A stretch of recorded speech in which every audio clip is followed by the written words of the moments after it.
contoh teman-teman, ada satu doktor ngajar di Ummul Qura, Dr. Muhammad, semoga Allah jaga beliau. Saya pernah mendengarkan salah satu kaset ceramahnya luar biasa gitu. Dia kasih contoh, dia bilang ada seseorang, jazakallah khair, ada seseorang di Saudi, teman dia, salehnya luar biasa ibadahnya. Dia bilang sholat malamnya gak kehilangan, sholat 5 waktu selalu on time, selalu menjaga istiqomah di jalan Allah, halal, haram. Satu waktu dia lamar seorang wanita dan diterima lamarannya. Pada saat sudah mau menikah, gitu kan, kurang lebih ditentukan jadwal, kalau saya tidak salah itu 3 bulan dari waktu itu akan menikah. 2 bulan atau 1 bulan sebelum pernikahan, tiba-tiba perempuan ini batalin pernikahan. Batal pernikahan, nggak jadi nikah. Laki-laki ini bertanya kepada calon mertuanya, ada apa? Saya juga nggak tahu. Ditanya perempuan ini oleh orang tuanya, kenapa nak? Malu keluarga? Enggak, pokoknya saya nggak mau nikah sama laki-laki ini.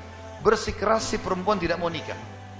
Kata Dr. Muhammad, dia bilang, saya setiap kali ketemu sama teman saya ini, teman saya selalu berdoa. Saya dengar doanya, ya Allah kembalikan wanita ini pada saya suka sama dia. Luar biasa merengeknya sama Allah, gitu kan. Dan saya saking kesian sama dia, sampai saya mengatakan, ya Allah kabulkan buat dia. Luar biasa dia mohonnya sama Allah.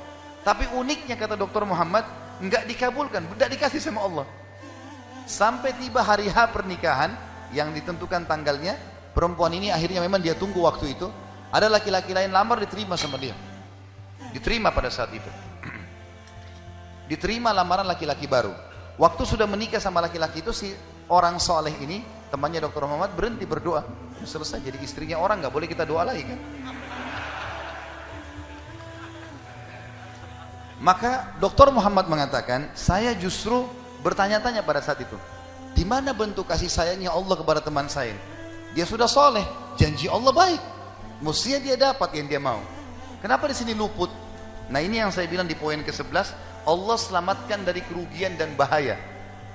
Ternyata dia bilang, justru setelah perempuan itu nikah sama laki-laki yang jadi suaminya sekarang, saya baru tahu bentuk kasih sayangnya Allah pada teman saya. Karena ternyata baru sebulan menikah, perempuan ini periksa ke dokter, dia punya sakit di dada sebelah kanannya, maaf di payudara sebelah kanan. Dokter memvonis kena kanker payudara yang kronis, harus dipotong. Sebulan menikah, payudara kanannya dipotong. Bulan kedua, kanker itu sudah menyebar ke payudara kiri dan dipotong dua-duanya dalam 2 bulan pernikahan. Bulan ketiga, ini kejadian nyata. Bulan ketiga, ternyata perempuan ini punya masalah di urat saraf di bagian otak belakangnya, sehingga membuat kedua matanya buta.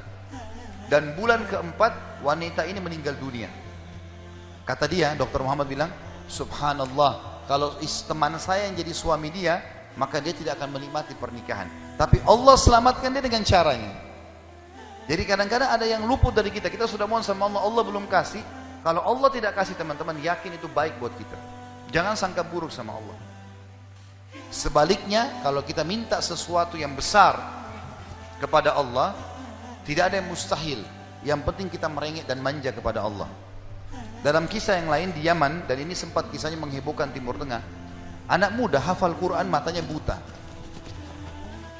Anak ini dari kecil tidak pernah sekolah, dia ditinggal di rumah, tapi orang tuanya panggilkan guru ngaji, dia hafal Quran. Satu waktu umurnya waktu mencapai sekitar 25 tahun, dia berpikir untuk menikah, punya perasaan fitrah manusia, walaupun dia tidak melihat, dia ingin menikah. Setiap kali dia bicara sama ayahnya masalah pernikahan, ayahnya bilang, nak siapa yang mau menikah sama kamu? Nggak ada kerjaan, matamu buta, gitu kan. Kalau misalnya ada orang yang simpatik, baru kita bukain pintu itu. Anaknya selalu merasa terpukul. Apa yang terjadi? Dia berdoa sama Allah. Dalam kisah ini dikatakan, dia cerita tentang dirinya, dia bilang, saya berdoa selama sebulan. Sebulan penuh berdoa. Mohon sama Allah. Kasih ya Allah, nikahkan saya. Dan doanya begini, ya Allah, karuniakan saya wanita yang paling cantik di Yaman, yang paling pintar, yang paling kaya. Begitu doanya. Saya sengaja datangkan contoh pernikahan supaya tidak ngantuk ini. Langsung melotot matanya laki-laki di sini. Tapi memang kisah nyata terjadi seperti itu. Maka teman-teman sekalian, Di hari ke-30 dari doanya, sebulan dia berdoa, dia mimpi, ada orang datang dalam mimpinya mengatakan begini, hai anak muda, jodohmu namanya Fulana binti Fulana. Disebut nama perempuan itu. Ayahnya bernama Fulan bin Fulan. Itu tokoh masyarakat di kampung sebelah, di kota sebelah. Besok datanglah lamar. Begitu mimpinya dia. Dia bangun, kaget, dia sholat tahajud, kemudian dia sholat subuh. Habis sholat subuh dia ikut ke masjid. Buta matanya pergi sama ayahnya ke masjid. Pulang dari sholat subuh dia bilang sama ayahnya, ayah, ada enggak kota di sebelah kita ini namanya kota ini? Kata ayahnya, ada. Ada enggak orang namanya Fulan bin Fulan, tokoh di situ? Kata ayahnya, ada. Ini dalam mimpi disebutin. Dia enggak tahu kota itu, dia enggak tahu orang itu. Kata ayahnya, ada. Itu tokoh masyarakat terkenal di sana, orang kaya raya. Ada enggak anaknya namanya Fulana binti Fulana? Kata ayahnya, ada. Kata dia, lamarin buat saya, ayah. Kata ayahnya, apa kau sadar yang kau ucapin? Perempuan ini terkenal karena cantiknya, kayahnya, pintarnya. Laki-laki kalau datang ditolak-tolakin sama dia. Kamu gak ada sekolah, buta mata, kita juga orang pas-pasan. Dia bilang, ayah, saya mimpi begini. Dari mana saya tahu nama kota itu? Saya gak pernah tahu. Dari mana saya tahu namanya, nama anaknya? Ini mimpi, suruh saya lamar hari ini. Ayah bilang, baiklah kalau gitu, kita coba. Tapi pertaruhkan nama keluarga ini. Bisa diterima, bisa ditolak. Dia bilang, pergilah ke sana. Disambut, diterima oleh orang itu. Subhanallah, ini kisah nyata ya, menghebohkan Timur Tengah kisah ini. Luar biasa. Maka pada saat itu masuk dalam rumah, disambut dan segala macam. Tuan rumahnya tanya, iya ada keperluan apa? Dia bilang, nah, ini anak saya buta matanya tapi hafal Quran, disebutkanlah kebaikan-kebaikannya. Entah kenapa dia minta melamar anak anda karena dia mimpi semalam. Anehnya si calon ayahnya si perempuan ini langsung bilang, saya terima lamarannya. Tiba-tiba kisah nyata begitu. Yang ayahnya si laki-laki bilang, kenapa anda spontan terima? Dia bilang, karena saya juga mimpi tadi malam. Loh, kisah nyata. Dia bilang, saya juga mimpi tadi malam, kalau hari ini akan datang anak mantu saya, namanya nama anakmu ini.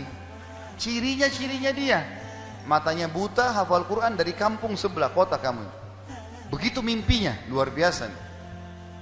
Maka dia bilang, ayahnya bilang, tapi saya tidak tahu. Ini kan pagi-pagi tadi habis sholat subuh, siap-siap datang. Dia bilang, saya belum, kata ayahnya perempuan ini, saya belum tanya anak saya. Tergantung, anak saya terima ya sudah, kalau enggak ya enggak. Kata mereka, baik.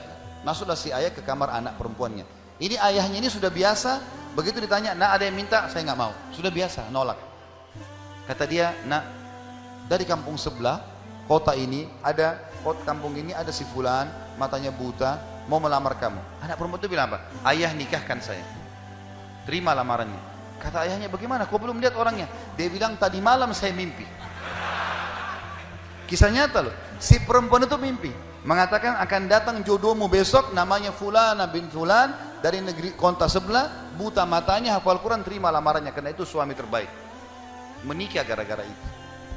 Makanya sahabat dalam berdoa. Kita ini kadang-kadang atau antum ini sering berdoa, baru 2 kali sudah ngomel sama Allah. Sebulan orang berdoa, beberapa hari, sabar. Jadi minta sama Allah tidak ada yang mustahil, gitu kan? Satu sisi yang lain, kalau kita sudah minta Allah belum kasih, berarti bukan Allah benci sama kita, justru Allah mau selamatkan kita, sebagaimana kisah tadi wanita yang buta itu. Ini namanya contoh orang selamat dari kerugian. Allah selamatkan dengan caranya.